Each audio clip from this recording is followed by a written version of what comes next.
Mas assim, prosseguindo aqui, meus queridos, as pesquisas, né, elas estão dando conta de uma série de coisas. Há um mal-estar na tal da polarização, né? Que eu já falei pra vocês, não é uma polarização ideológica, é uma polarização de dois presidentes de centro. O Lula e o Bolsonaro são dois presidentes essencialmente de centro.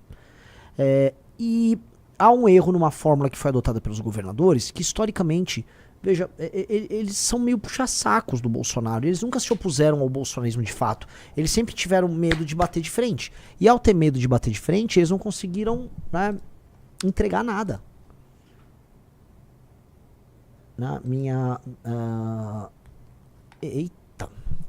Não esquece, vai continuar. Então, eles não conseguiram entregar nada. E por que eles não conseguiram entregar nada? Em termos de liderança. Porque a lógica de você ficar na fila esperando alguém aparecer, alguém cair pra vocês entrarem, é uma lógica de uma espécie de um número 2, um cara que tá no banco de reserva, sabe? O cara com a camisa 23 na Copa do Mundo, que tá torcendo por um meio campo quebrar a perna, se machucar, ou tomar um cartão vermelho pra poder jogar. Que é isso que o Zema ficou fazendo, que o Ratinho faz, e que o Caiado faz. Veja, quando o Caiado foi instado a falar em público, seu primeiro feito, caso eleito presidente da República, ele, não, vou soltar o Bolsonaro. Pô, é essa a primeira coisa, Caiado? Então, ao se colocarem como sempre uma linha auxiliar, eles não conseguiram firmar algo. E o que a gente tá provando nessa pré-candidatura? De maneira muito humilde, eu tô humildaço. É que assim, dá pra propor um Brasil diferente, dá pra escapar da polarização sem ficar naquele discurso, não estou nos extremos, até porque extremos não são, eles são bem do centro. O governo do Lula e o governo do Bolsonaro são muito parecidos em muitas coisas, são muito mais parecidos que eles jamais vão reconhecer que são.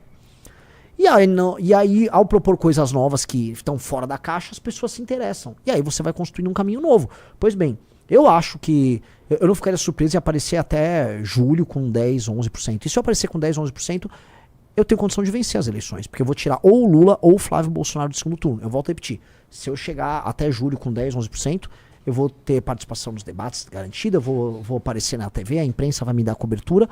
E aí, cara, eu vou ficar conhecido e aí eu derroto esses caras. E aí dá até um friozinho na barriga, né? Porque a gente fala, nossa, vamos realizar esses sonhos mesmo. E isso é muito movido por uma militância que é sensacional. Nada hoje se iguala ao trabalho militante do Partido Missão e do MBL. Nada se iguala ao trabalho do nosso time. É um trabalho fenomenal. E é um time que está se preparando para um ano que vai ser muito difícil, um ano de muitas guerras, um ano de muitas surpresas, tá? E é um ano que... cara, a gente vai se firmar como força política e toda vez que você se firma como força política, você vai passar pelas dores do crescimento, pelos desafios. Imagina assim, essas últimas semanas, hoje, acho que formalmente hoje é o último dia das filiações, né? E, cara, todo mundo correndo pra lá e pra cá pra se filiar no partido A, partido B, partido C. E a gente conseguiu montar um time legal filiado pra lançar pelo Partido Missão. Me assusta também, né, as pesquisas com os nossos governadores, os pré-candidatos a governo, né, os números altíssimos do Brigadeiro, do Ben Mendes, tá? O bombeiro Rafa, aliás, né, só pra colocar aqui, eu já tinha avisado pra vocês que um cara que já foi muito amigo nosso, não tenho nada contra o pai dele, só pra explicar, não tenho nada contra ele na física, nem contra o pai dele, que é o André Marinho. Gosto do pai dele já foi muito bacana no momento que a gente precisou, já fomos bacanas também, e não tenho nada contra, tá? Mas o André Marinho é aquele cara que bolsonarizou, né? Fez o cálculo, foi pro novo bolsonarizou. Então, assim, que ninguém se confunda, nosso pré-candidato ao governo do Rio nas eleições suplementares que vão acontecer agora, chama-se Bombeiro Rafa, e esse vai ser o primeiro teste de urna do Partido Missão. Então, todo o nosso apoio, toda a nossa força pro Bombeiro Rafa agora nas eleições suplementares. Que ninguém nosso venha com papo de André Marinho. Que ninguém nosso venha com papo de André Marinho. O André Marinho não tem nada a ver conosco. O André Marinho é bolsonarista e já foi inclusive referendado pelo Paulo Figueiredo. Eu já avisei meses atrás. E é da escolha dele. Ele fez essa escolha, ele arque com as consequências da escolha. Só não veio achar que a gente que tava na mesma trincheira que ele, vamos achar isso bonito, vamos achar legal. Não vamos falar. Não foi legal. É óbvio que isso é uma traição ao que o cara fazia, né? O cara atacou o Bolsonaro lá dentro da Jovem Pan. Acho que foi demitido do Pânico por conta disso. Aí logo em seguida é obrigado a ter que se aliar por conta de uma conveniência. Né? Então assim, André Marinho pra lá, a gente pra cá. Não temos nenhuma relação com ele, tá?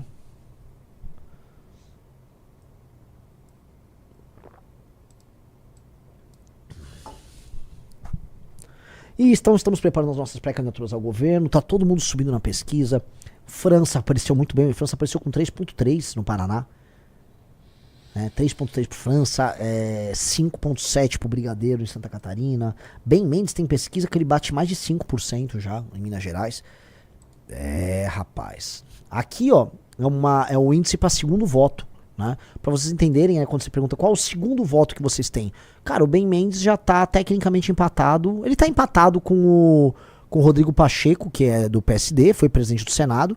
E como segundo voto, ele tá na frente do Matheus Simões e do Gabriel Azevedo. Gabriel Azevedo foi presidente da Câmara de Vereadores de Belo Horizonte, foi candidato a prefeito de Belo Horizonte. E o Matheus Simões é o atual governador de Minas. Né?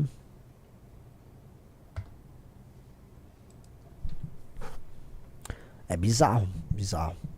Então, eu fico muito feliz porque foram várias escolhas de pessoas, de várias lideranças que se juntaram ao nosso grupo, tá? E aí, cara, o que vocês olham para cenário de Brasil? Há um derretimento claro, oriundo do governo Lula. O governo Lula não tá passando por um momento bom. O Lula voltou a fazer aparições públicas e o Sidônio tá participando dessas aparições públicas e não tá indo bem. Eu até gravei um vídeo, até foi bem o vídeo, passou de 500 mil de views, né? É um vídeo em que eu tratava ali de uma ida dele num desses eventos em que uma mulher cobrou o emprego dele. Ele ficou falando de emprego de maneira genérica, falou de Pix, ficava lá o Sidônio soprando do Pix. Tá uma situação ruim e aí finalmente estão começando a falar em substituir o Lula. E caso o Lula não se mostre viável, ele ser substituído pelo Haddad nas eleições. E paralelamente o Haddad já está em campanha para o governo do estado de São Paulo, produzindo muito conteúdo. Eu tomei o cuidado de checar se o conteúdo que ele está produzindo é local ou nacional. E eu reparei que o conteúdo que ele está produzindo é um conteúdo essencialmente paulista. Portanto, ele está focado ainda no governo de São Paulo, mas eu tendo a querer que há uma chance bem concreta do Haddad concorrer à presidência da República, tá? O que vai determinar se será o Lula ou será o Haddad? Vai vir uma batelada de ataques contra o Flávio Bolsonaro, ataques que não são apenas midiáticos, mas ataques jurídicos, tá? Vai estourar muita coisa, e não é que tadinho do Flávio, foi a vontade do PT, não. Ataques reais, oriundos de um problema real. E eles vão ver. Se o Flávio cai, eles substituem, eles mantêm o Lula, se o Flávio não cai, eles substituem. Mas agora tem esse novo elemento, que é o Renan, né? Sou eu, no caso, que estou num processo de subida. Se manter essa curva de subida, assim, rapidamente eu vou alcançar os 10%. E aí surgiram agora novas candidaturas, então colocaram o Cabo Daciolo no pleito, né? Eu não sei se colocaram, ou se os partidos só querem colocar alguém na mesa para poder pleitear alguma coisa, ou se só querem lançar eles, e botaram o Augusto Cury, que é um escritor acho que de autoajuda, um best-seller aí, tem muitos seguidores nas redes sociais, não conheço nada do que seria a plataforma dele, então não vou falar nem bem nem mal, tá?